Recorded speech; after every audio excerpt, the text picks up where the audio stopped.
Peggy 18.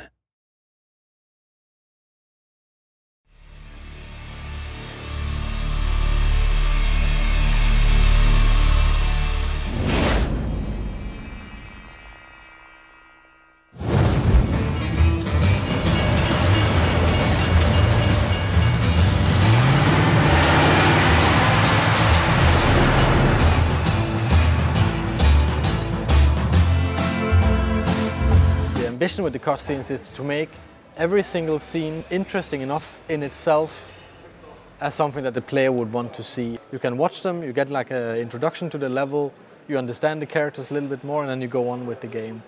In a game like Hitman, where there is so much gameplay, there's so much within the game mechanics to challenge the players, the cutscenes also becomes a break between those kind of challenging gameplay moments. Damn it! Mr. Dexter is not someone that you want to mess with. I think cutscenes are getting better and better. They're actually much, much better at using the language of cinematography and of like movie storytelling and making compelling stories and characters. And this is just a natural evolution in games to lean on what we've learned from cinema. We're actually treating it like a classical movie. We're trying always to have like these, really slow dolly moves and shooting from outside the doorway into the room and trying to have this like subtle treatment of it, and it actually works really well. We have like an awesome team of animators and environment artists and lighting and comping and the composers and sound designers. I mean, a lot of people are working really hard on making them. All right, what is it worth to you? Name your price. If they convey a sense of motivation to play the game, and we've taken a lot of care to add that to Hitman Absolution. It's all well and good to be given a task to go and you have to take out a certain target, but if you can apply an emotional reason or a really solid motivation to do that, it just makes it more enjoyable and a lot more fun to play. Now listen to the city. If anyone mentions the girl, you know what to do. I'll call you. We started out wanting to do motion capture and then do voice acting separately and kind of combine it. This is a classical way, at least for us, to produce cutscenes. But we were allowed to hire real professional Hollywood actors and do the performance capture, which is basically doing motion capture, facial capture, and voice at the same time. Mr. Travis, you know this is my prayer time. This definitely reminded me of making literally a motion picture. And that it's like very beautiful, very clear, and I think that it's a wonderful aspect that they've added to the video game. The basics of motion capture is that we have a series of cameras placed around a room and they record optically these little markers that are placed on actors. And it triangulates the data in the space and records movement, and we cover the actors with all of these and we can tell where their arms and legs and torsos are in space. And that gets applied to the skeletons of the characters.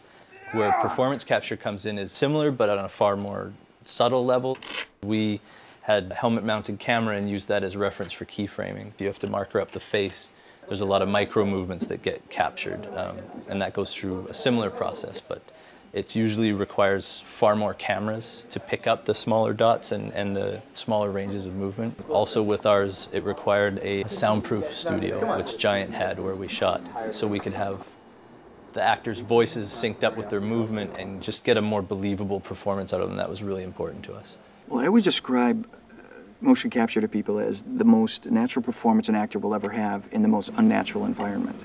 Because you're never having to cheat to camera, you're never having to cheat to a light, you're never having to worry about a camera over the shoulder, they don't have to worry about hair, makeup, lighting, wardrobe, nothing.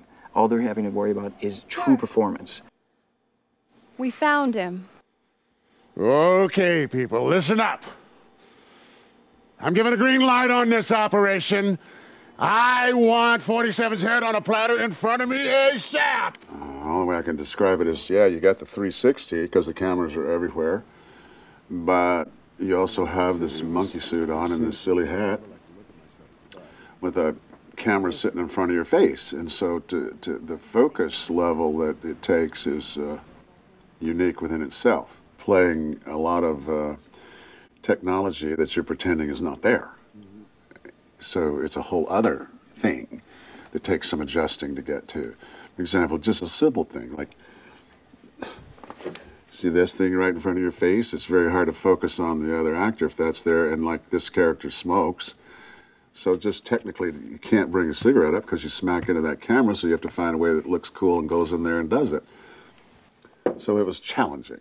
The actors did have a lot of good suggestions, and they would say, this feels like out of character, and we'd be like, that's true, and we had a lot of back and forth. So we spent quite a bit of time on working with their voices, on getting a little deeper into the characters, like giving them some layers to the performances. The physicality and the origin of it is very much on the actors' shoulders, but from that point on, the animators' involvement in it shouldn't be really sold short. They add a huge amount of emotion and of physicality and everything to the scene. Wait. I heard you. You want me to snatch some chick? Man's gonna call you, tell you how to find her. There's a convergence where the line between cutscene and gameplay is blurring, and it's a major goal for a lot of AAA games, is to have it as one fluid experience and not take the user out of the gameplay and really immerse them in the story and the characters and the universe that we've created.